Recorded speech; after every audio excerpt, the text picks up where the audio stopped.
মানুষের হক বলতে কোন বিষয়গুলো বোঝা, অর্থাৎ হক নষ্ট আমরা কিভাবে করে থাকি? অংশ বাবা মা মারা যাওয়ার পর ভাইয়ের বোনদের সম্পত্তি দিতে চায় না, এক্ষেত্রে ইসলামের নিয়ম কি? ভালো করে শুনেন। আমরা বেশিরভাগ মানুষ মদ পান করি না, শুকর খাই না, বেশিরভাগ মানুষ সরাসরি চুরি করি না, ডাকাতি করি না, কিন্তু আমরা হারাম করি। কিভাবে সেটা?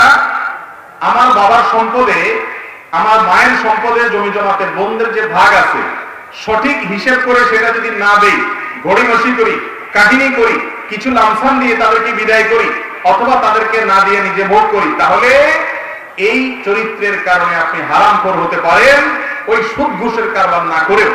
এই জন্য ভালো করে শুনেন, বান্দার হক বলতে বোঝা মানুষের কোন আর্থিক হক আপনি নষ্ট করবেন না, কারোর প্রতি দুর্ব্যবহার করবেন না, গালিগালাজ করবেন না, তার চরিত্র, তার সম্পদের কোন রাজি করবেন না, আত্মীয় স্বজনের হক নষ্ট করবেন না, সম্পর্ক ছিন্ন করবেন না।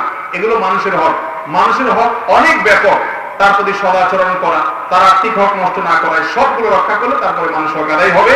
বিধায় এই দিকটা আমাদেরকে খুব বেশি খেয়াল রাখতে হবে এবং চেষ্টা করতে হবে।